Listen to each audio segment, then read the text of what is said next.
ni umuyobozi w'akarere wateye ubwoba mu banyagihugu.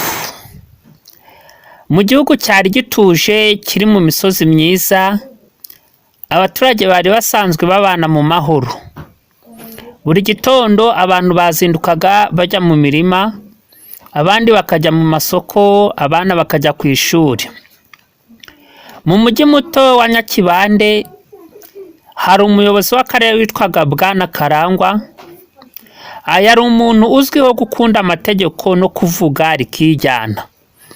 Gusa reka tubanze tubasabe nyaboneka nimba mutarakora subscribe, mukore subscribe kugira ngo mubashe kwiyumvira iby'uyu mumeya w'aka karere ka Nyakibande. Mu myaka myinshi abaturage bamwubahaga kuko yubakaga imihanda, amashuri n'amavuriro. Ariko uko igihe cyagiye gihita, abantu bamwe batangiye kubona ko imyitwarire ye ihinduka. Yarakariraga abaturage kenshi kandi akavuga amagambo akomeye atuma benshi bamugirira ubwoba.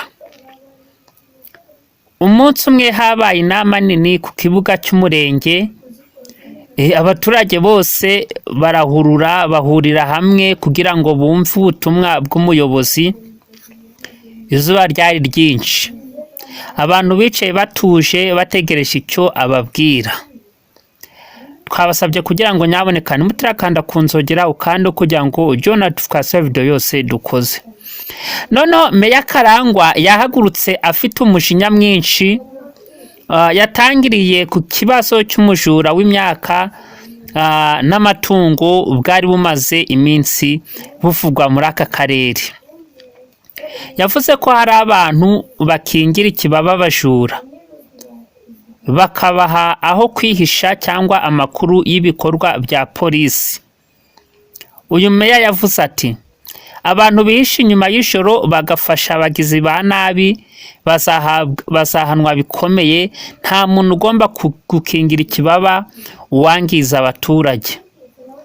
Abaturage baracecetse cyane, bamwe barebanaga bafite ubwoba kuko batari bazi icyo ari bukurikizeho.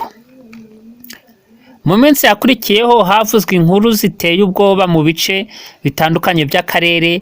Abaturage bavuga ko hari abantu bafashwe bakekwaho gukorana n'abajura, bagakubitwa cyangwa bagafungwa mu buryo bukomeye. Inkuru zatangiye gukwirakwira ku buryo abantu bamwe bavuga ibintu bidafite gihamya.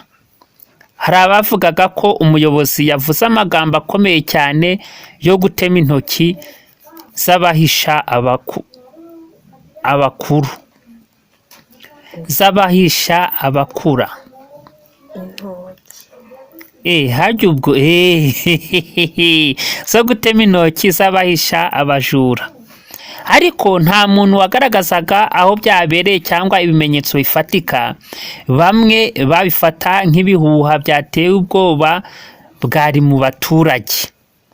Mu mudugudu wa Gaseke abaturage bahise batangira kuganira ku ngaruka z'urugomo n'ubuyobozi bukoresha iterabwoba.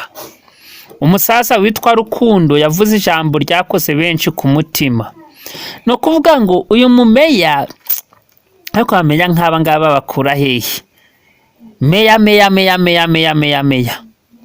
Ubuyobozi bwiza ntibushingira ku bwoba, bubakira ku butabera no kuganiriza abaturage. Iryo jambo ryatumye abantu benshi batekereza cyane. Abaturage batangiye gusaba ko hakorwa inama z'amahoro aho gukomeza gukwirakwiza ubwoba n'ibihuha. Nyuma y'igihe gito inzego nkuru z'igihugu zaje kugenzura ibivugwa muri ako karere.